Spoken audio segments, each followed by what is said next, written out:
Let me tell you of the days of high adventure.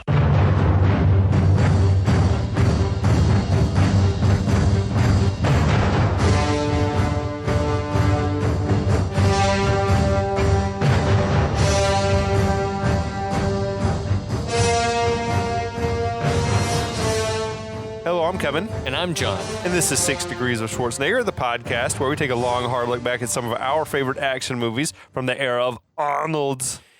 You guys, Schwarzenegger is the icon of the genre, and we're taking a deep dive into some of these 80s and 90s cult action movies and breaking them all the way down. And here we are, we're the princes of the universe. Here we belong, fighting for survival. We've come to be the rulers of your world. Yes. You do my best Clancy Brown impersonation. Yeah, I was about to say, are you sure that Christopher Lambert isn't the icon of the genre? I'm the icon of the genre. That's a good impression, dude. Well, I don't know what accent that is. It's That's not what creepier. Swiss people sound like either, No, or French people. He's unidentifiable. He probably thinks that's his American accent. What the fuck are we even doing here? You guys, Oh, my God. Let us first of all just apologize to you for getting out of hand. I'm John. That's Kevin. We've got our friend Andrew Miller here. He's Causing in trouble. Houston joining us. Yeah, baby. A resident Highlander expert. And yeah, we're here to talk about Highlander, a movie that if you've listened to the first episode, you'll know that Kevin and I had never seen before we started preparing for this show. Yes. Somehow, some way, because Yeah. it was, like you said, it was in the ether. Yeah. It was like, I was aware that people like this. There was the TV show. Yeah. Was also around. Oh, yeah, with Adrian Paul. Is that the guy? I was going to ask if you'd watched either of you. Who is he? An offspring of? I think he's a cousin? another cousin. Okay, sure. Can it run in the It family? runs in the 'Cause family. you can't have children as a Highlander, as we will, or as but a immortal in this, as we will learn. You cannot procreate, or you just should not. I think you cannot. cannot. You're That's what they say, but at the end of the movie, he says something Well, it's about because I can have kids. once he becomes Yeah. the master of the quickening. Oh, then he Yeah. can fuck again? yeah, He and becomes he the can master die. of the universe. That should have been, I always like Highlander 2, the fucking name.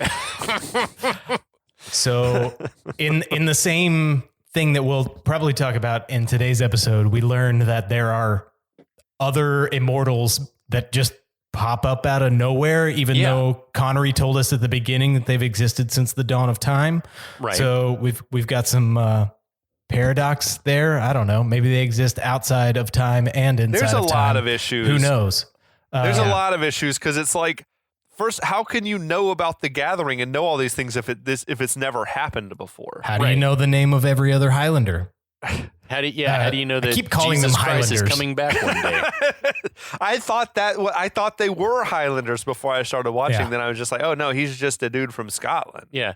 Same. I always thought, I was like, well, there There can be only one Highlander. I was like, Yeah. that's a cool ass title. It's whatever much it means. better than we don't really have a name. Yeah. We've been around forever. We never really got around to giving ourselves a moniker. Yeah, we'll get into more of the lore as we get into the episode. So this is episode As we 2 get in into the series. drinks. That's right. Yes. What are you drinking? I've switched over to Castle and Key. So the first Okay. episode I was drinking that Uncle Pepper rye, which was Old delicious. I said that. Old Pepper. Old You never Pepper. listen to me when I talk. Oh, Uncle Pepper. Old Uncle Pepper. It's the same bottle we had when you were over last. Ooh, I'm yeah, just that not a was big good. rye drinker, but damn, it was better than I remembered. Yeah, it was delicious. Yeah, Yeah, I'm drinking Castle and Key too. This movie has castles. Yeah. it and does. Keys Sure. at one point. What's her Sure. name tries to get into her apartment. Keys of cocaine. We didn't have any scotch. We wished we did, but Next we're Same. drinking scotch and spirit. What are Same, you same. drinking over there? I am drinking the Carbach Crawford Bach.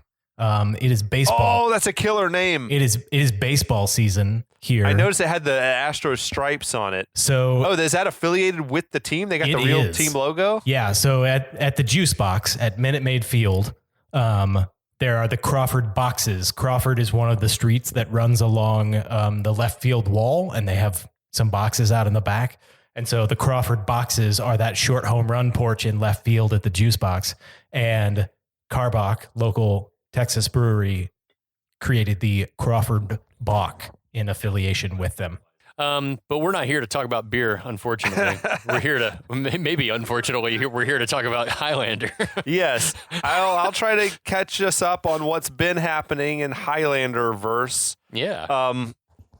It's still sort of mysterious what is actually happening, but we've been told by the disembodied voice of Sean Connery that there's basically like a race of beings that has been wandering among people from the beginning of time, that are all sort of whatever battling each other, I guess. So we've got this dude McLeod who exists in both present day 1985 and 1536.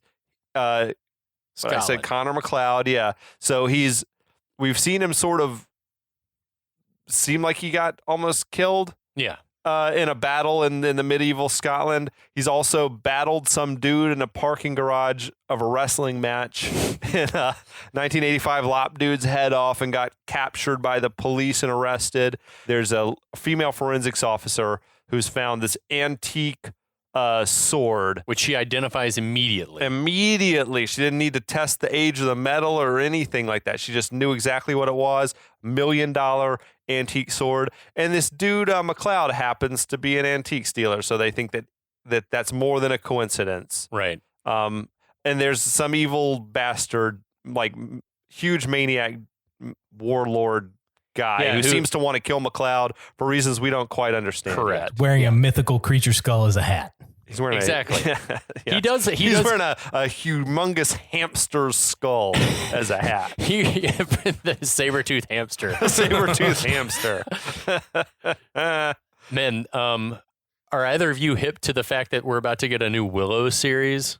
Yes. I know that the trailer's out, right? Yeah. It looks badass. Are any of you hip to the fact they're, I think, rebooting Highlander? What?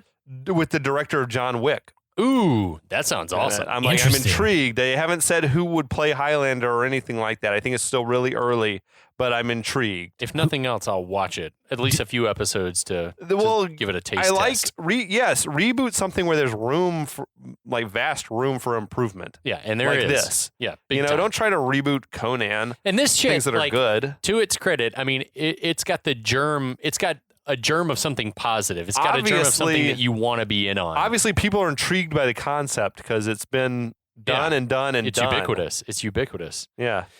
So the action for this episode opens at a police station. A cop knocks on a window to communicate something to that featured asshole who was roughing up McLeod in the Madison Square Garden parking garage right outside. They're just like dick flexing with each other, like staring each other down. He's staring McLeod down, who at first is just staring straight ahead, but then he like turns to glare right back, and that look seems to give the dude pause because he's like, oh, okay, never mind, I didn't mean to do that. So someone comes in, which breaks the tension. It's Frank and Walt. That's the lieutenant who were like, and the detective who were like monitoring the scene. He tripped Frank over the Walt. Decapitated body. That guy. Yeah, exactly.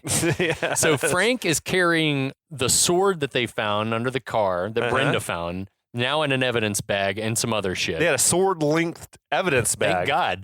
That's what they keep bloody umbrellas in. Yeah, do you think they just like took it and put it in the umbrella sack that's at the front door and they were like, this is good enough. Tape it off. Fine. It's evidence. Yeah, I don't get the feeling that Frank much cares about it. He's just ambling towards retirement.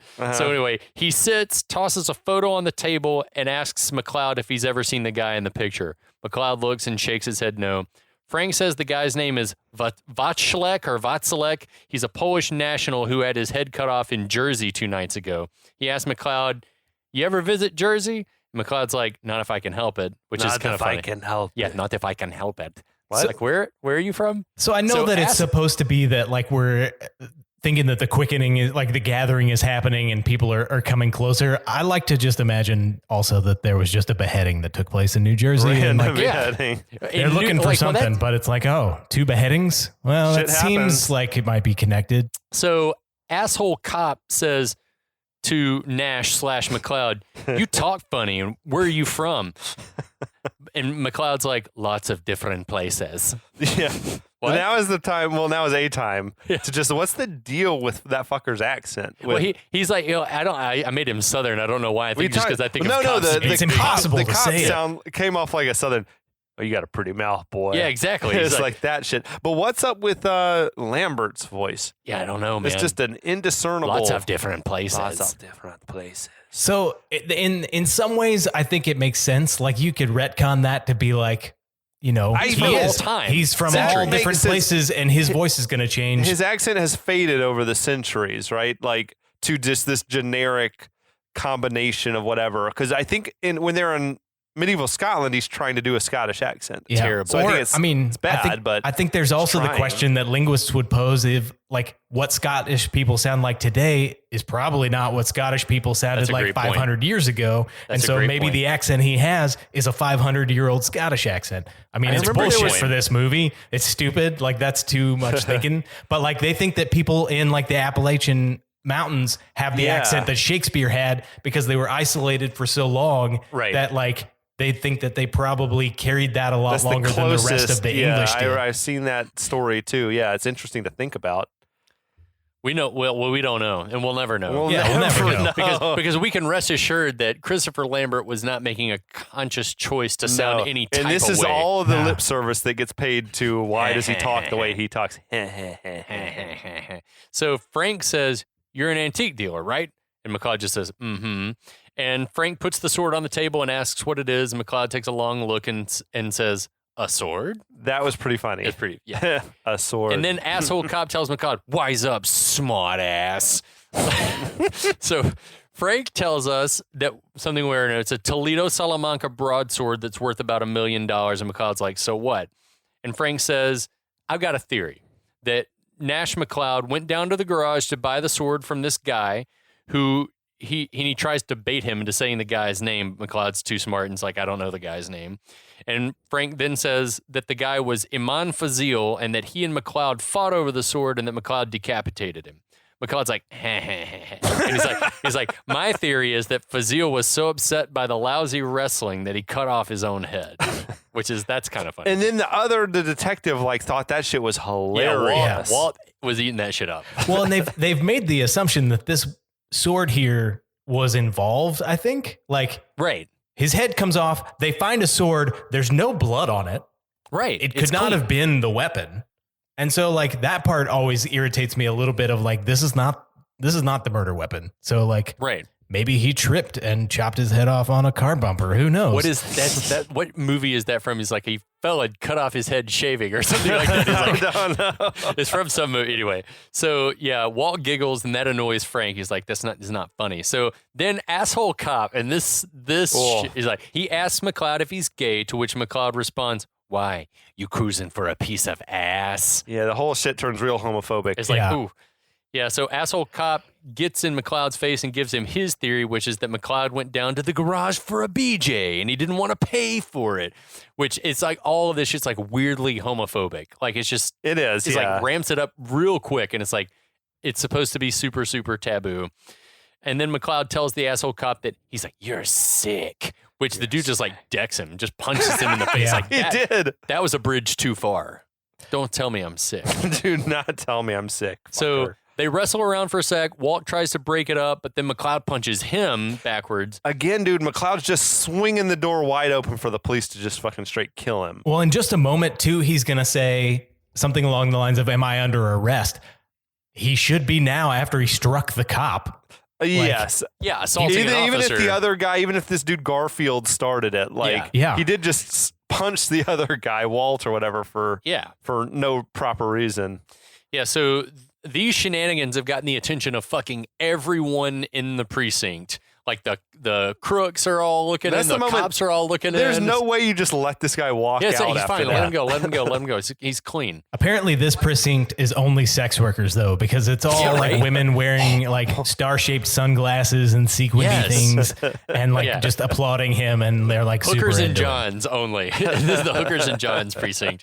Yeah, I also get the feeling that most of the stuff that happens in this movie happens in a very like consolidated area somewhere between Madison Square Garden and Chelsea.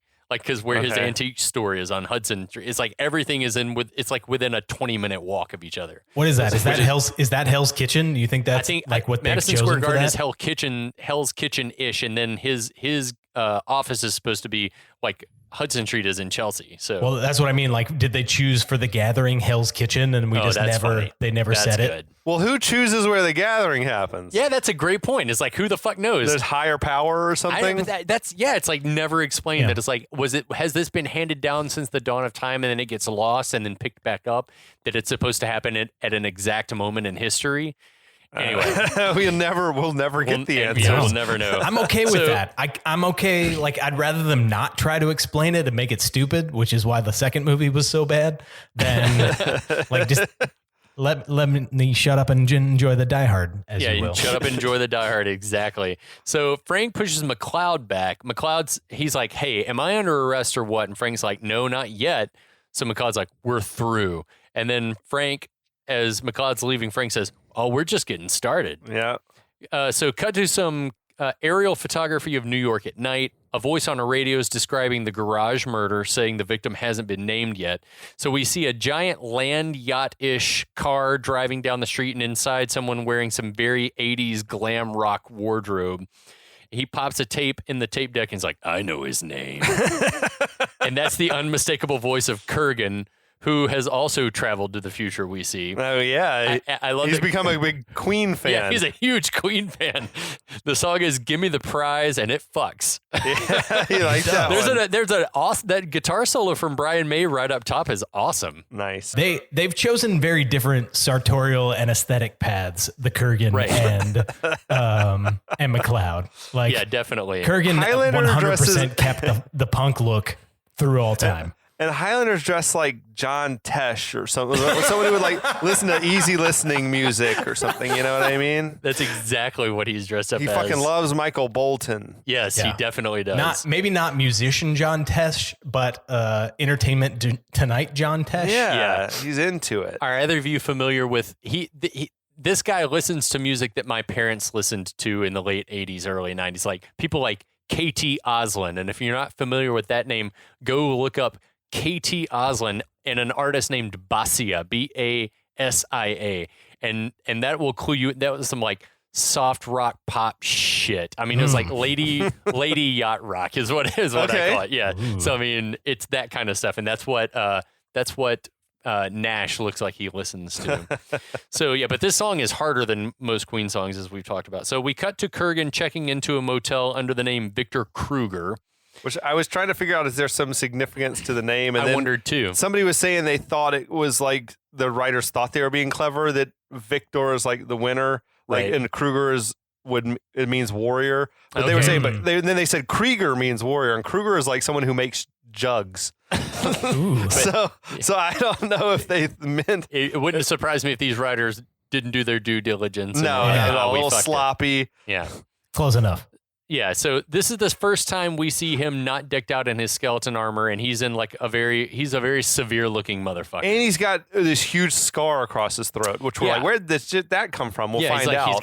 He's got his throat slit at some point. The motel doesn't appear to be very nice. The desk clerk looks a little worse for wear, like he's coked up out of his mind. And there's a dude in a chair just like smoking and drinking beer. That dude cracked me up. Yeah, he tells Kurgan, the desk clerk does, that he's going to need $20 in advance, and Kurgan slips 20 out of a wad of bills, and that perks the desk clerk's interest, and he's like, oh shit, let me know if you need some blow or a hooker. Like, I got your back. Like, just dial 0. Where did Kurgan get the dough and the money and everything? Did he like steal it from somebody killed? It's a funny thing that I just saw today, some tweet thread where someone was like, how do vampires have so much money? And I think that it's like when you're alive long enough, you just know, you long-term start to figure out investment, how to, man. Yeah, you figure out how to play the game and steal people's money. You steal people's shit and Okay. sell it or whatever, and you can't die. So it's just like, that's just the way it is. I saw a tweet the other day that had said, like, you know what, if I was that vampire in Twilight that was hundreds of years old, I just wouldn't enroll in high school. Where else is he going to meet chicks, though? Meet young babes, meet young nubile women. I gotta meet my vampire baby mama, I guess. Yeah. So I mean, go ahead. I think that like the Kurgan definitely steals people's money. Like we learn later on that like yeah.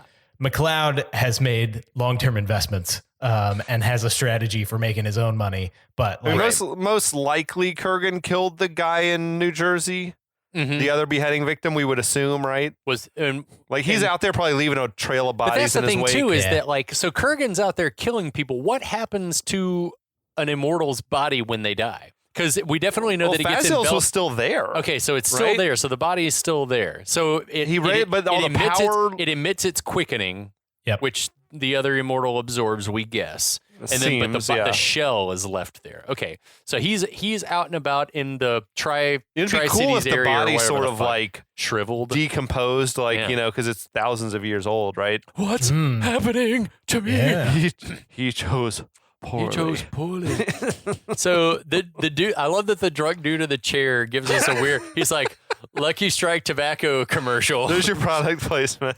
It's like that's the first. It's like it's like this Lucky is Lucky Strike means fine tobacco. Yeah, we got that close up Coke can at the beginning where he stepped on that. That's true too. Yeah, that's true too. And the clerk's like, "Hey, don't talk to guests." That was such a weird moment that I loved in the movie because it was just interesting. It appears to be the one and only film appearance of Prince Howell, who was that dude in the chair, the black dude. I would love to know his story. Like, was That's right, Mr. Kruger. Lucky Strike means smooth tobacco. Whatever's like, what the fuck? Huh? Huh? So we cut to Kurgan's room where he's unpacking, and he opens a suitcase, revealing his sword, which requires assembly. It's not a full tang blade, we guess. Which is surprising to me that this motherfucker's like, why would he be cautious enough to have a blade that needs disassemblage? Well, that's just not what you want in a sword either. Like that's it's like terrible design. Yeah, it's gonna come apart. It's gonna break in the middle of a rattle fight. in your hands. Yeah. It doesn't. You want one solid piece of metal. It looks fucking cool though. Yeah, and I think that the only thing about it is that it's like something that people are, oh shit, yeah, look at that fucking sword. It comes apart. Together. That's badass. And again, it's like every movie that we talked about, it's like you get to dress your G.I. Joe, or here's your G.I. Joe's fucking Well, if you're a Highlander though, if you're an immortal, don't you want to be ready for battle at all times? Not like, hold on, let me put my sword together. No, time out here. I gotta put my sword together. We're all fine here now.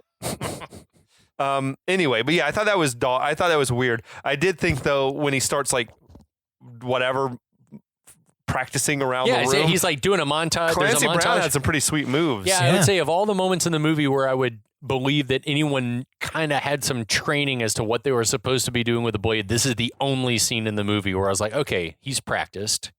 Yes, right? He's worked with, someone's trained him.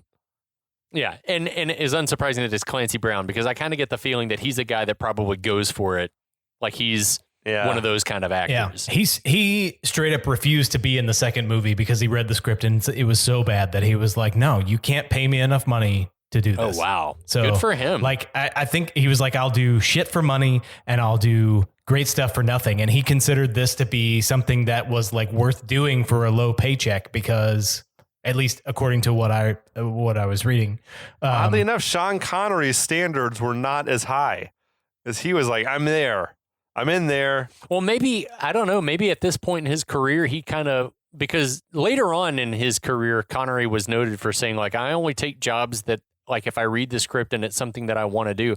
And I wonder if he read this and was like, and then I wonder how much stronger it would have been if a stronger actor had played the Highlander. Oh yeah, it could have been good when you're reading the script, and then you're like, oh, you're putting me with this fucking like this novice. And then Connery had probably already said, yeah, I'll do this, because it was that time. He was late in his career. I don't know who would have been the man to play that part better, but they were out there, that's for sure. Definitely out there. You'd think, yeah.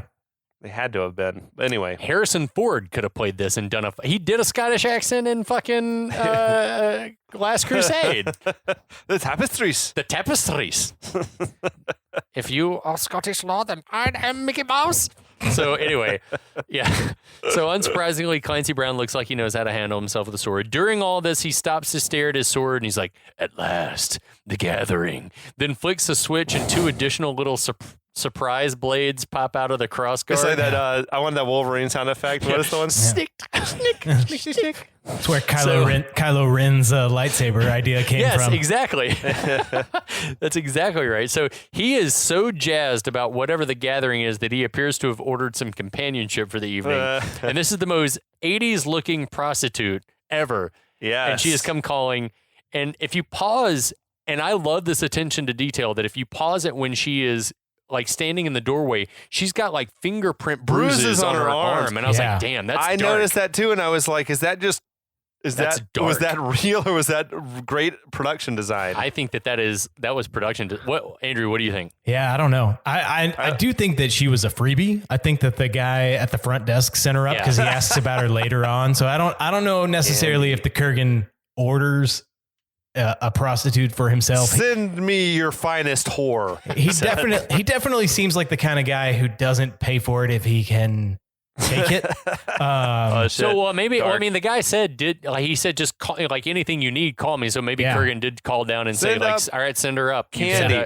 She was kind of had it going on. The actress who did the role was named Corinne Russell, and she was like a video vixen. She was like in all these hair metal music videos, I think, which the director Mulcahy like lived in that music video world, so he probably had worked with her or something. I was gonna say that looks like the kind of woman slept with every member of Motley Crue. Definitely. Well, I love that she didn't knock. She just opens the door because this is that kind of hotel. She just comes right in, and I love the shot of like the split screen thing of like Kurgan's eye in the foreground with her like blurred out in the background. Yeah. That was some very cool work. And she's like, "Yeah, hi, I'm Candy," and he says, "Of course you are. Of course you are." So she closes the door, and one can only imagine what happens from there. I was like, well, he's gonna kill her. She's dead, man. Yeah. So, and we'll talk about this later, but I was like, well, she's dead. We'll never see her again. So, we cut back to the police station where Brenda is checking something out under a microscope. A lab tech comes in and tells her that the coroner found pieces of metal in the dead guy's wound and on his clothes. Cut to a dot matrix printer slowly spitting out some numbers and figures, science and progress. And Brenda's like, that can't be right. Like, takes one look at something, absorption, whatever, 2 point whatever, blah, blah. For now, we're left wondering what it is she's seen, but Yeah, it's like, the science is wrong for Brenda. Do we think that there's any sort of computer-aided metallurgy that is happening in the forensics department of New York City? Yes. There's no database. You put the metal fragments in, and this thing spits out how old it is, how many times the metal was folded. Oh, I see. How many times the metal was, it's fucking insane. I mean, at best, you could probably like blast it with some light and get maybe that's what it is of like absorbance is like how much it reflects. Some remote sensing. Like, the amount of detail that she gets in the script later on about like folded metal and those kinds of things are just absurd. The exact year it was made. Yeah, it's bullshit. We can all agree on that. So we get another cut and we see that McLeod has returned to the garden to get his sword from whatever the fuck that hiding spot was, some lighting fixture or whatever. I would have thought there would still be police presence there. Like, is this like the next night? I would have. Everything moves very fast in this movie, right? Yeah. Honestly, McLeod's dressed exactly the same. He is even later on after this scene that had me wondering, like, I think he's not been back home. Right. Just as he pulls the sword down, we hear footsteps and see a flashlight beam. And if you thought it was going to be Brenda, you're right. I would also think Brenda would have gone with a police escort. I don't think she just wanders in by herself with a flashlight. Yeah. Nope. Not in 1985 New York, friends. Yeah. So McLeod ducks behind a pillar while Brenda makes her way over to the crime scene with a metal detector. The big one you'd have at the beach. Yeah. I mean, that seems reasonable. Like she knows she's looking for metal fragments. That like was state of the art, probably. Like, but does she just have that? Is that part of the forensics? When you saw her silhouette coming down the ramp, she was not carrying a metal detector. She was not carrying the metal detector. She may have been carrying a big ass bag with all the pieces that she would need to assemble. Maybe. Yeah. Anyway, she puts that shit together and it starts to beep like crazy when she scans around the spot where McLeod got his blade stuck in the column after he chopped off Fazil's head. She gets there pretty quick. Like, yeah, immediately. She's like, well, this is the kind Let of me area. check this concrete She's got column. real good, like, someone needs to check and see if she's an immortal because she's got a Peter tingle herself. So she pulls out some shards of metal with some tweezers from the column and drops them in a file. And then a noise like a bottle being knocked over spooks her. So she's like, who's there? And she ducks out. I'm gone. I guess that was McLeod again. Just is he clumsy or is he making noise on purpose? I think he's making noise to like spook her. I think. So we cut to, And I've been here, Peter McManus Cafe. Oh shit, that was like That's a real thing. It looked cool. Peter on the McManus outside. Cafe Okay. is an old school Irish pub that's been open since 1936 and is the oldest family-run bar in New York City. A Scot would Rad. never go to an Irish pub. Right? They'd be like, "Fuck this shit." Oh. So this was another moment, a big Unless he was neon stalking, bud unless he sign. was stalking the forensics Yeah, officer. he follows which Brenda he in, was. so He fair was. enough. So, but they have a big ass neon bud sign in the window. Okay. Yeah, so some product placement. But it makes sense that she's there because I checked it and it's a 15-minute walk from Madison Square Garden. Nice. So it's in the neighborhood. But it's also her neighborhood where she lives, Yeah. apparently, because Yeah. that's her regular spot. so, but then I was like, I've been to that bar. That's which so is kind of cool. badass. Yeah. Love that. So inside, Brenda seems to be a regular and to have just arrived because the bartender like immediately knows her by name and is like, "Do you want the usual?" And she's like, "Yeah, lots of it." And so he brings over a bottle of Hennessy and a Is that what it snifter. was? Yeah. Okay. So he brings her some Hennessy and pours the snifter almost to the top until she's like, "That's enough." And in the background, someone has entered, and we hear McLeod's voice order. And this is egregious. We were talking about this before we started tonight, but he orders a double Glenmorangie, which is a single malt, but he wants it on the rocks.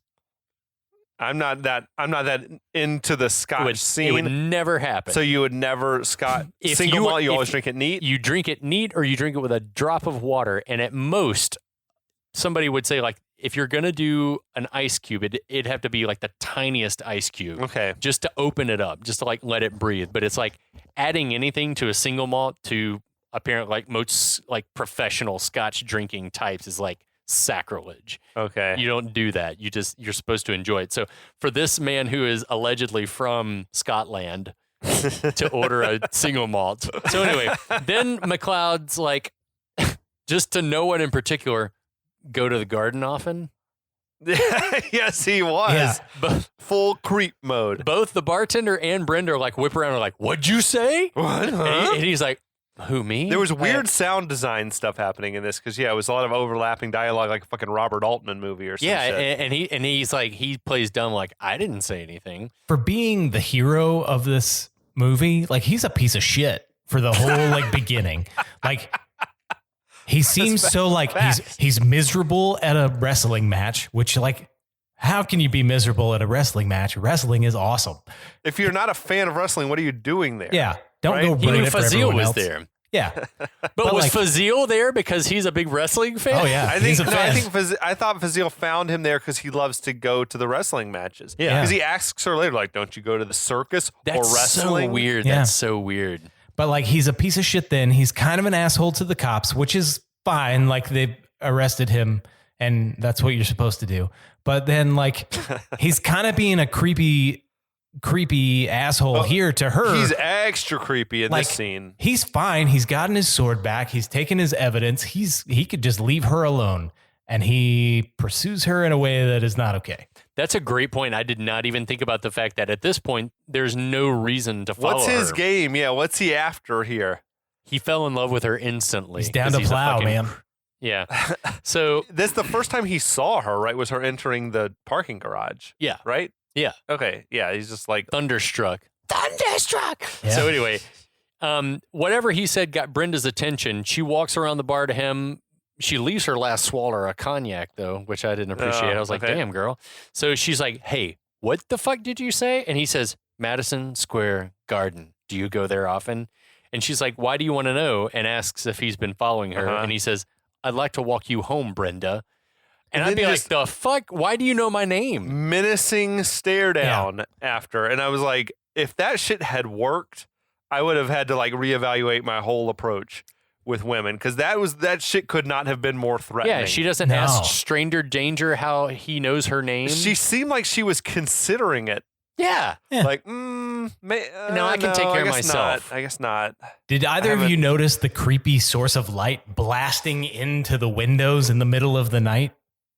Well, I think that happens a lot in this movie, like the lighting and There's a and lot of DP bold, stuff I think, is like bold cinematography, large, yeah. like big time backlit shit. It's like everything is backlit. Yeah, something's going on out in like the fucking Batman spotlight Yeah. shining in through the window. I don't know if they were like going for some sort of neo-noir kind of thing, like in the bar. That's what I thought. But it doesn't have the feel for the rest of it, except for some of those like egregious and bold there are lighting scenes choices. where they're like going fucking full Blade Runner on these scenes. Yeah, and it's yeah. like you're conspicuous lighting. Yeah. In some scenes. And this was the first time in 1985 that I was like, his hair length keeps changing. It's already changed from the parking garage to this bar. And He it's like, stopped off for a quick haircut. it's like sometimes it looks a little tighter and then other times it looks a little messier. And it's like, what is happening? So maybe you I'd like have to walk you home, particularly Brenda. productive follicles as an immortal. Maybe You're so, like, maybe every, so. every 45 minutes to an hour, you need a haircut. yeah, that's a great point. So he pounds his double single malt whiskey with ice, apparently, and then steps outside the pub looking around warily, puts on his isotoners. We got Freddie Mercury singing about being a prisoner of love inside you. which is fucking, that sounds uncomfortable. Yeah. It sounds like what it's supposed to sound like. Yeah, You got that tight booty. aren't we all?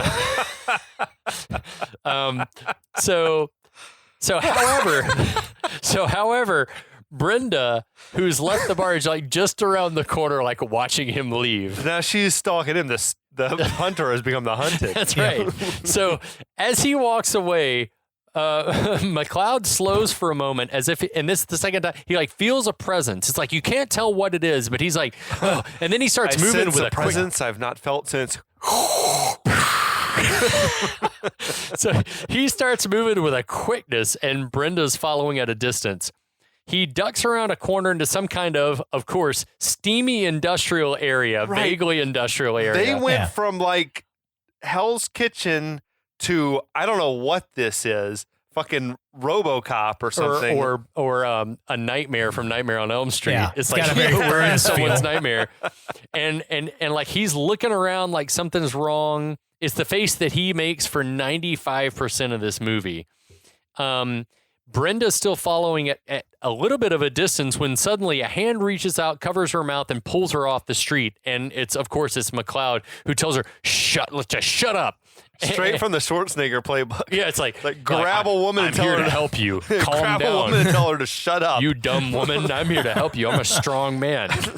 But it's too late because a creepy, smiling Kurgan is there, motherfuckers. He pops up out of what would have been plain sight Right. for them. Yeah, Right. same as Fassel. Fassel does the Yeah. same thing. Like they fucking apparate, and He's like he would have been crouched. He would have been Harry Potter crouched. apparition. He would have been crouched at their feet and they didn't see him. Kurgan takes a swing with his collapsible sword, but McLeod and Brenda duck out of the way in time. Sparks fly, which is great, so we know it's magic.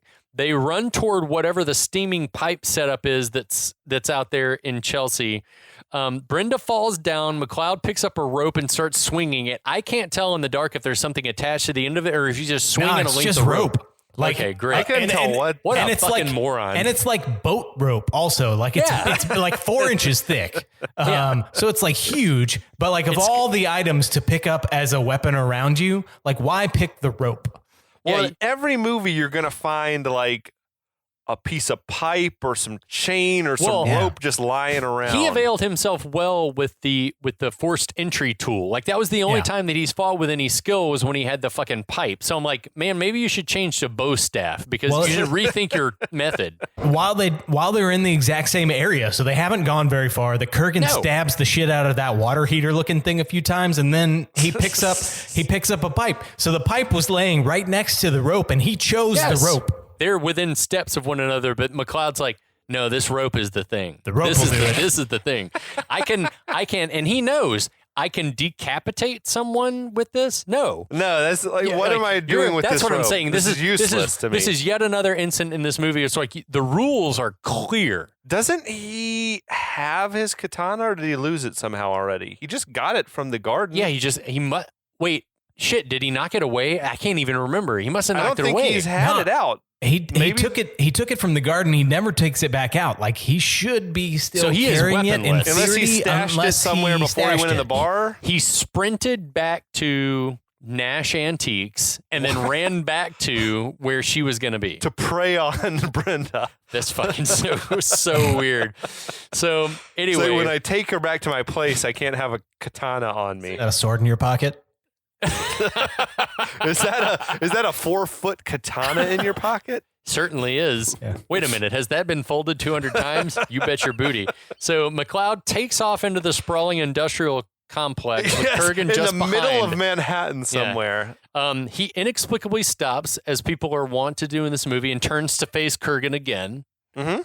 Kurgan swings and misses, as everyone in this movie's want to do with their swords and close-range weapons. McLeod starts letting him have it with the pipe, which, again, I'm like, this is your weapon, my guy. You are skilled with a bow-length weapon. You just bash him till his head falls off. Exactly. So the blows he deals, Kurgan seem to have little effect because Kurgan catches the pipe and then hits McLeod with it several times.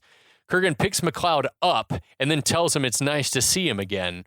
McLeod says, "It's nice to see you too." And Kurgan slams him a couple of times into a radiator or water tank or some damn thing. And then Brenda runs up through the steam and yells, "Stop!" Kurgan smacks McLeod in the face and again says, "There can be only one." Kurgan picks up his sword. McLeod jumps back with the pipe and yells, "No!" And then clocks. There's like all of this choreography is like, I don't understand what's happening. It is this mayhem. It's like incoherent mayhem. He clocks Kurgan with it a couple of times as they start dueling for real now. A helicopter shows up out of fucking nowhere. Yeah. Where are these cops coming from? And a voice over a loudspeaker says, "You, on the ground."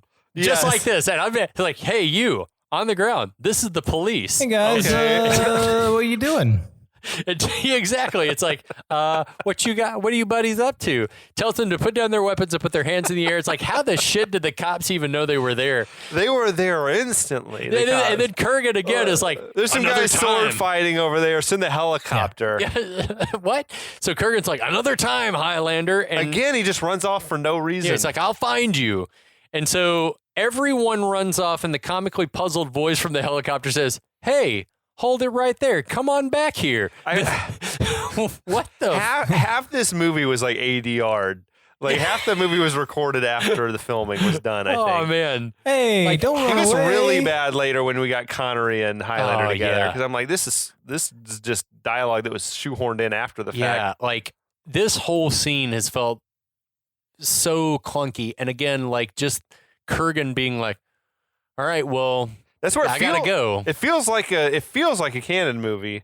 Yeah. I feel like canon. These dudes had their hands in this shit. Yeah, their fingerprints were all over it. I promised you. Their names aren't on it, Yeah. but they blew their wad all over it. Oh, big time. So Their out DNA is on it.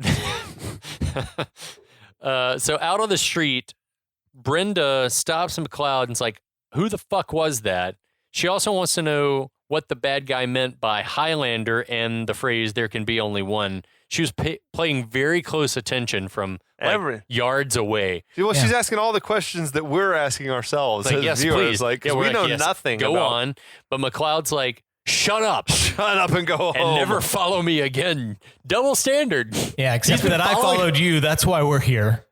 Yes. It's like, what? So as he turns to leave, the noise from a loud truck causes Brenda to whip around, and then we get like another one of those like fading through an object transitions, and we're back in Scotland in 1536. The badass priest who was like slitting people's throats in the battle in the first act. The Judas Priest, if you will. Yeah, we'll call him Judas Priest from now on. So the Judas Priest, Mrs. McLeod, and McLeod cousins are all hanging out, looking unsettled and discussing how the real McLeod could have survived what was sure as shit a mortal wound. Yeah, right. At that time, there's no way anyone probably could have survived that without like infection setting in. No chance. Yeah, that was like all types of organs were probably fucked up inside you. So one of the things that always confuses me about this part of the movie is that he seems to have been fined for more than just like he got up off of his deathbed that morning and like now they're at the pub. Like it seems like this has been going on for a little while and they've been discussing how much of a freak he is. for surviving that stab wound. I don't know, because based on everything else that happens in the movie, I got it, because they say it's like you were on your deathbed last night. I do. I feel like it's supposed to be the next day, but yeah, they're talking about him like he's been up and around for a little while. Yeah. And probably if this had happened in real life, they wouldn't have all adjourned themselves to the neighborhood tavern to talk about it. They would be in like the kitchen why would in his his castle wife or not something. be at his side? Or Right, whatever? exactly. It's like, why is she gossiping with the cousins? Yeah, the two cousins would have been off somewhere else being like, how is he getting better? And the wife still like sitting by his side or something. We also get we get the feeling that his wife is not entirely like mentally settled. Like something's up with her. I would never in a million bonkers. years have thought she was his wife. Yeah, I had no idea. This is the first time I've ever put that I together. would have thought she was like the town whore or something. Yeah, so that was like watching this movie for the first time, and in this scene, which we're gonna outline here in a second, I was like, she's a bad guy, right? Like Kurgan has planted her. She's trying to bring about his death. Right. Very, very But then also vehemently. it's like just very like super Christian Dark Ages, like witchcraft bullshit. So anyway, the missus is quick to say that McLeod must be possessed. Like got the devil in him. Yeah. And at that moment, a smiling McLeod enters the tavern or wherever they are, and everyone in the room's like, oh shit. And like turns around to stare at him. But I've never seen people so unhappy that their he friend was has living? miraculously cheated Yeah. death. Yeah, Like- the superstition vibe is strong. So Everything I know about everyone- the devil too means that he's going to save people who should have Right. otherwise died. Exactly. So everyone in the room stops talking, like turns to stare at him, and he immediately gets like self-conscious.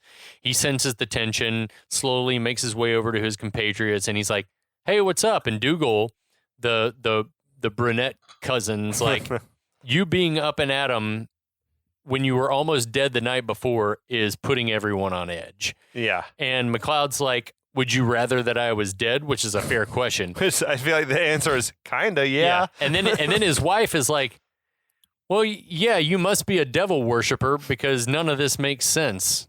She Like- went from being like the horniest person on earth to wanting him dead pretty quick. Well, she loves the Lord, so Yeah, this whole scene reminds me, I can't get it out of my head, of the scene where the pythons show up with the witch. yes, yes. Burn her! But Like it's got that whole that is the she's got a wart. yeah. She turned me into a newt. It's got I that got feel. better. Yeah, it's exactly what it feels like. It feels very Python-esque. So, a murmur runs to the tavern at this mention of like being in league with the devil, and someone tells Wifey that you shouldn't say such shitey things. But then Dougal jumps up and is like, no. Yeah, he probably is in league with the devil. No, this makes sense to me, probably because he was banging the wife. And that would be an interesting plot point. Does that Yeah. seem right to you for the time period? Like, Yeah, that people would just totally. be like, Totally. could it not just as easily be that this is a miracle from God? It should be, because he's probably a devout Yeah. Catholic or whatever the fuck. yeah. But anyway, McLeod is stricken rightly by all this and says, "Hey, we've been kinsmen. We're family for 20 years." And I'm like, wait, they're supposed to be in their 20s? Yeah. He's That's a supposed to stretch. be in his 20s at the least. Yeah. Yeah, everyone in this room is 40. So anyway, Dougal says that Connor McLeod was his kinsman, but I don't know what the fuck you are. And that's harsh, bro. That is rough. So there's more tittering in the tavern. Then McLeod walks over, kneels down next to Angus, who seems to be like the only level head in the room, and he's like, "Hey, bud," but like immediately gets told, it's like, "Hey, you should leave. probably get out of here." Yeah, right. So McLeod says he ain't going nowhere, but then someone breaks a jug over the side of his head. Instantly, someone was at the ready with the jug, like, Fuck no, man. fuck this dude. It's Fucking kill you. So like a barroom brawl type thing. the mob drags him outside, and he is trussed up with an ox yoke, and they're just beating the fuck out of They it. definitely took the time to tie him up to that yoke rather than just beating his ass and like throwing him Right. out of town. Why take the time to Fuckers. strap his arms to it? Those fuckers were bloodthirsty, though. I think man. that it's Yeah. one of those things where they were probably gonna like probably draw him with that yoke, probably or something sure. like that, and just getting like the first step of any bloodthirsty murder at the time was parading the asshole through town and pelting them with shit and rocks, and Yeah. that's what's happening. So people take turns beating, kicking, throwing rocks. There's lots of Christ imagery at this point of him like carrying the Yeah, cross sure. beam. At one point, he falls. They haul him up, and Dougal's standing there ready to get his licks in. But Angus, saint that he is, yanks Dougal back. He's like, McLeod's our cousin. And this one crazy-looking dude jumps in there and just starts headbutting McLeod over and over again. There's so many headbutts in this movie. Wrestlers on the turnbuckle. Yeah, right? So then Angus is like, hey, there's not going to be any burning today. Let's just let him go. Instead, we're going to banish McLeod. But then there's a long silence. Yeah, then Mrs. McLeod's like, fuck that. Let's burn him. Fuck that. We got to kill him. Let's kill him now. That's what I'm saying is like, it would have been amazing if we'd seen some element of her also being immortal. Or being corrupted and then, by the and then Kurgan or Kurgan something. had like used her as a pawn. Like it would have paid that off more instead of her just being insane. She just flipped on him. Some explanation for like why she turned on him so quickly. Right. So Angus is like, hey, can you walk? And McLeod's like, yeah. I'll bloody walk out of here. Yeah, I'm going to get up. So Angus is like, get out of here while there's time. So McLeod says, I'm not going to forget this. And also, that's sad. Like, I wish that there had been some moment later in the movie where that had been paid off because, man, Cosmo, great moment there from him, like with the sad smile and nod, like that. I wish that there had been something else there. Like if McLeod had been able to visit Angus on his deathbed or something to pay that off. Like, I'll never forget the kindness that you paid me or whatever. That would have been a good scene to have later, him like visiting him. Yeah.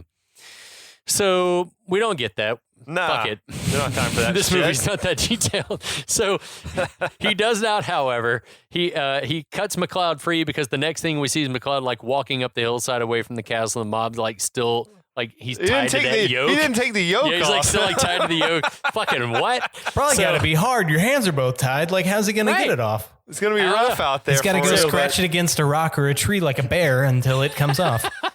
This lasts on until the night, but I guess he finally gets loose because we see him like looking sad and forlorn, like leaning against a rock. It could also be years have passed. That's also true. Yeah. That's also true. The yoke rotted off. The yoke rotted away.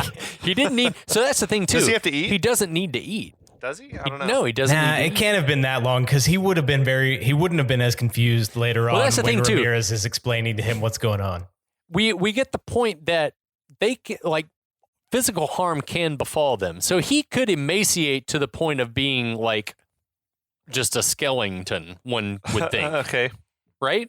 Yeah. But you can't drown, I guess. I don't know. It's hard to know. That's the thing too, is like would you resurface like waterlogged and your blood vessels all burst and He's shit? all underwater like I can breathe. It's like, well, probably not. That's the thing too. Is like he can't breathe. He's not a fish man, but like it seems like his animus, whatever makes him immortal, is all that he really needs, and that will carry him forward. But like, why he's only 20 years old compared to some of the others? Yeah, but that's the thing. Well, I'm just talking about like the types of wounds and deaths they're able to sustain. Because if one guy gets his throat slit and bears a scar forever, and then you drown, and your body bloats, your blood vessels burst and stuff, and you are physically dead. Is it like the healing factor? Yeah, is there a Wolverine-like healing factor? You can take damage, but you recover quickly. And is scar tissue the only thing that shows? Like if it's internal organs rupturing, that doesn't count. I don't know. I mean, anyway. they may not even be in there. He may just be an empty carcass full of immortality. Immortality sack. So his sad sack face leaning against the rock fades into a mural of the Mona Lisa on the side of a building in 1985. That was a good dissolve. Another great transition. Yeah, this is so far they've all been aces. We're into it. We see McLeod still wearing his goofy ass outfit from the night before with what looks like now longer hair, and he's blearily walking down the sidewalk in Chelsea. And he rolls up to a very, very nice looking building with R. Nash Antiques painted on the windows and lets himself into a very swanky office/apartment situation. Upstairs in his apartment, he grabs a drink, opens a set of doors, and walks into a very strangely appointed round room with a stained glass skylight surrounded by artifacts from various cultures. We see Greek, Asian, Phoenician. It almost seemed like his battle trophies, though. It was like a lot of war memorabilia. Yeah. That split level couch situation, too. Yeah. Like the horseshoe. Like I would that It seemed like a place where orgies happen. Let's just call it. Let's call it what it is. with so many weapons around, that seems pokey and dangerous. So he sits with that same dopey, frustrated look on his face, and we hear the sound of a bell or some such thing, metal on metal, and we cut right to a blacksmith in a kilt working on a horseshoe. It seems we've jumped back in time again, and we see that it's Connor. Connor McLeod has become unstuck in time, my friends. Oh, yeah. Slaughterhouse like Five. that's Billy the Pilgrim. one. That's one of Yeah. the good things about this movie is the time jumps. Yeah. I think it's what makes this movie super interesting. Yes. It's sort of like, Unique. it feels like Time Bandits, like another movie with Sean Connery. Interestingly Ooh, yeah. enough. So a pan up shows us that the blacksmith is McLeod, who's taken up residence at a different Scottish castle. Which is like, was the castle under construction or what? It's just a very small. It was I feel cool like looking. it's It like was a tall, it's like a though. countryside fortification. It was supposed to be just probably a watchtower for that Okay. part of the world. So we see a blonde woman, Heather, exit the very narrow tower and walk over to the blacksmith The shed. tower like seemed real. When Yeah. I saw Yeah. the wide shot, I'm like, that's a matte painting. Then you see the close-ups, and you're like, did they build this thing, or does this exist in Scotland somewhere? It looks legit to me. Yeah. We should mention it's 1541 now. I don't know if that's Right. ever like mentioned in the Right. film, but it's 5 years have passed. Yeah, he Since he was mentions run out of mentions town. it later on that it's been 5 years. Okay. Yep. Or Ramirez does. Someone mentions does? it Okay. shortly. But anyway, yeah. So Heather comes out and she's like, "Hey, do you want some pie and ale?" Hell And he's yeah. like, "What kind of pie are we talking about?" Yeah. That's the dream. A simple life, a beautiful woman offering you pie and Yeah. ale. Yeah, Heather's hot. He picks her up, embraces, they laugh, they kiss. He dunks his head in a barrel of water to wash himself. Disgusting. That's their drinking water. That's Yeah, I know, 100% exactly. I their was thinking the drinking same water. thing. I was like, and he just man. put his lice-riddled head right into it. She had just It's- said like, "Oh, you're filthy," and he's Yeah, like, "Well, you're- let me contaminate our water here." Yeah, this is fine. Cut to them having just made it next to some rocks while fully clothed. Oh, Fully yeah. clothed sex. If you're doing it outdoors, though, that No, may be the I way. mean- Cold. Kilt on kilt, you're fine. Yeah, just lift a skirt, Yeah, you have access at both ends. and you're keeping the top half warm. Yeah. You're preserving circulation. So she says, "We can bone forever if you want." And he's like, I want that. So they start to kiss again, and then suddenly a man on a horse jumps directly over them. The camera pans up to reveal Sean Connery, and I'm like, the only thing that I know about this movie is that Sean Connery is in it. And I'm like, finally, where have you been for the first 35 minutes of this movie? He showed up like the most swashbuckling cock blocker ever. Yeah, I was like, it's he is looking swashbuckling as shit. Yep. Well, and he waited. He's been covered in- watching for a while. You know it. Yeah, He's- right? He's been out there and be like, oh, Crank one I'm going out. to get a good view. He's going 5, 4, 3, 2, hiya! He's decked out like floppy hat covered in peacock feathers. Gold trimmed crimson like velvet doublet with peacock feathers everywhere and a pearl earring. A dangling yeah. earring. So he greets them, introduces himself as Juan Sanchez Villalobos Ramirez, chief metallurgist to King Charles V of Spain. And he's like, "I'm at your service." The Amazon went through the trouble of telling us that he was only known as Charles V in Germany, and that in Spain he would have been Charles I. Interesting. Charles is not a very Spanish name either. He would have been Carlos. He's like King Juan Carlos or something like that. the Fucker was a first. long way from home, though. Yeah, Ramirez. right? So they're both like, "The fuck?" McLeod's like, "What do you want?" Ramirez points and tells him, "You." And then smiles that fucking Sean Connery fucking smile that makes people absolutely swoon and drop their panties. Like that look on his face, I'm like, Yeah. man, that is a handsome man. I was reading about how hard Connery had worked on his Spanish accent, and I'm like, what? What? No. What Spanish accent? What? Was what you read that he did not work hard on it? He sounds the most Scottish he's ever sounded in anything. I'm like, he sounds like Sean Connery. I mean, That's insane. I did not read that, and that is Like, huh? nuts. So- Okay, Spanish, sure. as an avid listener to the podcast, there are many moments where I've heard you gentlemen talk about how screenwriters would change lines or change plot points to better suit Arnold, whether there was no romantic chemistry or Right. he couldn't mumble out a bunch of vowels and consonants in the right order, and so they'd just make it whatever he needed it to be. This seems like one of those opportunities where they should have made him any other, like, you know, the Kurgan is a people that was like ancient, that doesn't exist. Right. Totally. Why not give him an origin story that does not link him directly to a people that we know with an accent we know? Like, anything could have been fine. I think it's probably to avoid too many Scotsmen is the thing. Is like, we've already got a Highlander, but then like It's about to get more weird though when he's like, well, actually, I'm from Egypt. Yeah, fuck Fucking it. Like, what? What if they had, and just hear me out, called it the Templar, and made, because it would have been perfectly plausible for Christopher Lambert with that voice to be Teutonic, Sure. to be an ancient Templar, and just call it the Templar. They would have rallied a lot more right-wing crazies to the cause of this movie. But then make Connery the Highlander. We ain't changing the title now. Right. But wouldn't the Templar sounds pretty cool too, but not as cool as the Highlander. Yeah, I don't know. But you said Too Many Scotsmen, and that is a sitcom I totally would watch if we can get that greenlit. Ramirez dismounts. A storm's a brewing. He says he knows who McLeod is and what's happened to him. He also lets us know that McLeod's been on the lam for 5 years. Lightning strikes, and McLeod doubles over in pain for no reason whatsoever. It's like a disturbance in the force. Yeah, exactly. Yeah. It's happening. So McLeod tells Heather to get inside. That was weird. Yeah. Get inside, woman. And he like got a little rough with her. Yeah. Well, like the way that he communicates with women is not at all like. He went like abusive Genteel. boyfriend mode, I Yeah. feel like. So we cut to McLeod now standing solo on the hillside and being struck by lightning several times. Was that supposed to be a straight cut or was that like a time lapse? I feel like Was it it's supposed to jump be cut? that moment, but I he's thought like, so too. There was just no coherence in the editing. no, Yeah. none at all. So he's like crying out, but is otherwise unharmed. Ramirez is like, the sensation you're feeling is called the quickening. But like, I don't understand here. It's not the quickening.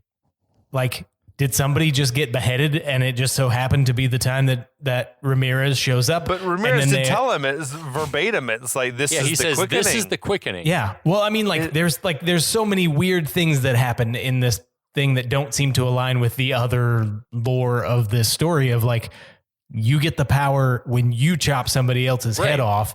Right. But like, are they just assuming some power? Otherwise, he's just a man on a cliff being struck by lightning. Right, exactly. It's like no battle's been fought, and it's like, I don't know what's supposed to, like, yeah. So McLeod's like, hey, who are you? And Ramirez is like, we're the Shame. We're brothers. We're brothers. So hard cut back to Huh? New York in the 80s. Action picks up in Brenda's precinct. She walks into Frank's office area where Frank's hanging up from a call in which a guy says that his Vietnamese brother or Vietnamese neighbor is eating a dog. it was fucking weirdly racist. Yeah, it's like very strange racism. Also, isn't this Lieutenant Frank? He's like a homicide detective, right? He wouldn't. Yeah. That's not his beat. Dog eating neighbors. Nah. No. So yeah, he wouldn't be answering the phone, just No, answering it's just calls. weird. All the cops So- are pieces of shit in this movie. Yeah. Brenda starts like riffling through a file on Frank's desk, which he takes from her. It's like, hey, that's confidential. And he's like, how are things going down in forensics? And she says, that shit's dull, and asks if they can go grab lunch. And he's like, only if you're buying. And she's like, yeah, I'm buying. And he's like, done. So as they're walking out, she's like, oh shit, I forgot my purse. And he's like, I'll meet you outside. And she goes straight to his desk, opens the file on the Fazil murder case that's just lying on his desk. Right? And she sees, looks forever at McLeod's mugshot. But there would be no mugshot. Yeah. He wasn't processed and arrested. I don't know. He's got the 8x10 glossy headshots. of Two directions. front McLeod and profile. / Nash or whatever in there. Where do you even get those? I don't know. So Maybe those are headshots. Maybe he's looking to start acting on the we side. already know. He's We got already free know time. that he can only make that face. That's his resting face. So we cut back over to Nash Antiques, where McLeod's sharpening his katana. How is the sharpening technique? Was it better than It's the better Night than ones that Slasher? we've seen, just because he's sort of like going all the way up the blade. Okay. Again, the apartment is fucking sick. That place costs $10 million or more nowadays. Yes, probably. indeed. 20 It's like million. 20-foot ceilings. Yeah, and I mean, it's amazing. in several floors. He takes a break from the sword to pick up a book lying next to him on the couch titled A Metallurgical History of Ancient Sword Making, which is a great title. The thick-ass book. He flips it over, and lo and behold, Brenda J. Wyatt from Forensics is the author. She's the foremost expert in the field. Yep. This some shit, you guys. Nobody bought that book, so she had to get a real job. Oh my god. She looked a lot more stylish and attractive on the dust jacket than her look. You have to go out and get the professional headshots. They really primp you up, send you to a glamour shot studio. So McLeod sets the book down and has this very amused look on his face as if he cannot believe his luck that the forensics expert working on his case is also an expert in ancient swords and shit. That's totally normal. Yeah. I was just reading this. I met her. Fuck, I know her. love this book. I have an extensive library. That's why he followed her. He was like, I recognize you. How do I know you? Oh, yeah. I've read this book several times. My metallurgy book. Yeah. As he grins like an idiot, we hear a Connery voiceover. Sometimes, McLeod, the sharpest blade is not enough.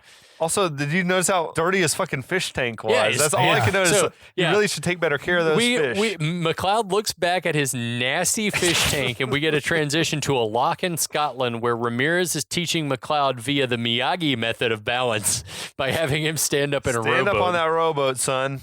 McLeod tells Ramirez that he looks like a woman and calls him a stupid haggis. It's weird. Ramirez is like, what's haggis? Which is great coming from a Scottish person. Yes. McLeod tells him what haggis is, and Ramirez is like, that sounds nasty, then lets out a sneeze, which rocks the boat, and McLeod freaks out because he apparently can't swim.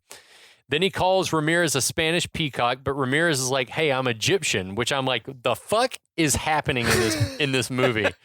Connery looks even less Egyptian than he does Spanish, you know? Well, so I will say he's Spanish in that he is the metallurgist for the king and has a Spanish name. He never said he was from Spain. Yeah. That's also true. So McLeod says that, hey, I thought you said you were from Spain, and like calls him a liar.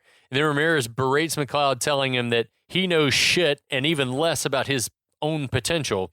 So then he flips McLeod out of the boat. McLeod screams like a wuss. He's like, I'm drowning. Ramirez rows away from the drowning. McLeod's like, you can't drown because you're immortal. So he's also starts singing some type of like hymn. I wish he'd started singing Connery did? Farewell and adieu, are you dear Spanish ladies? That was a banger at the time. Probably. So I don't like that the Highlander cannot swim, that McLeod can't swim, because we know that he came from one city that was on an island in the middle of a lake, and now he is lakeside. He's got free time, I'm sure. Yeah. He's got no bathe. TV back then. You got nothing to do but learn how to swim. He probably would have figured it out. Right. So at the bottom of the lake, McLeod realizes that he is not, in fact, drowning and that he can breathe underwater. He laughs, for some reason draws his sword with a mind to hack Ramirez in two, and then probably 45 minutes to an hour later, walking across the bottom of the lake, resurfaces just behind Ramirez, who's had enough time to row to shore and build. He's covered in shit. Yeah, Ramirez has had time to row to shore, build a fire that has had time to like collapse a little bit. It's a weird sequence. This whole thing is weird. He's like tangled in the seaweed. Yeah. McLeod approaches quietly, sword drawn. We guess to kill Ramirez. I'm gonna kill this fuck. Yeah. So he takes a big, and this is, again, and this may be the first time that I'll mention it, but a big two-handed downward strike. This is the first of probably 24 two-handed downward strikes that we get in this movie, none of which, I think maybe one of them in the whole movie lands. One of them finds purchase. But anyway, this one lands in a log that Ramirez has been sitting on. How did Ramirez disappear? Yeah, it's the quickening. What is it? I don't know. Yeah, is that how it works? Yeah, he apparated. He can move like a fucking Jedi. So he then he like stops real quick because he feels a blade on the back of his neck, and it's Ramirez holding that familiar katana that we saw in the first act. And he tells McLeod, "You're both crude and slow, and that your attack was no better than that of a clumsy child." So I read where like apparently Connery was drunk.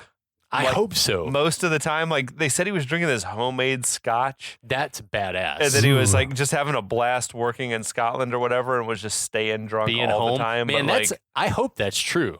I think so too. But even drunk Connery's like acting circles around Lambert. who's just trash. I kind of hope that he has his own scotch and he calls it scotchery. Sean Scotchery. I'm going to drink some scotchery. See you later. I'll be in my trailer. I know he filmed his entire appearance in this movie that was filmed in 1 week, which I think also explains like some how of it was in there's Wales all and this some of it was in continuity Scotland. disasters because it's just like we just got to fucking crank these shots out. Some of this was filmed. Some of this part of it was filmed in Snowdonia National Park in Wales. That's amazing. Yeah, it looked amazing. Which I will be visiting amazing. in November. Yeah? Sweet. Yeah, I'll be Right in on, my Snowdonia brother. in 2 months. So anyway, Ramirez is holding the blade, tells him you're a fucking idiot, and then he disarms McLeod with a single swipe of his wrist, sending that broadsword, the McLeod family's broadsword, flying through the air. McLeod's like, all this is the work of the devil, while fish drop out of his kilt. That was a weird edit. I feel like that's the editor like trying to stitch together action that doesn't make sense. Like parts of this movie, and we've discussed it in movies past, where it's like, I'm going to try for a comedic moment to break up. But now is not the time, like in the middle of the dialogue. I don't know. Yeah. Ramirez says again that, hey, buddy, you can't die and that you should just accept it. And McLeod's like, heh, heh, heh. Then stops abruptly and tells Ramirez, like, I hate you. I also love the I hate you school of teaching, which you identified as being from. Over the top. Yeah, from I Over the hate Top. you. Yeah. Well, it's a start. It's a start. Canon School of Film Writing. So anyway, Ramirez says that hate's a perfect place to start. And that, friends, man, that was a marathon That was episode. an epic. Yeah, so much happens. And we've learned next to nothing about what it means to be an immortal still. No. And we will not. Yeah, and we won't. We will not. And that won't change for the duration of the movie. But All right. we've gotten some backstory at least. But that's about all we've got. That's all I've got. And we introduced to Sean Connery. Thank Christ. Yeah, He was here right? to save the movie. Oh man. Anyway, we have to leave you here because we need Do we have one more in us? I'm up for it. We'll discuss. We're gonna pour ourselves another drink and discuss if we're gonna be right back. But in the meantime, we'll be back.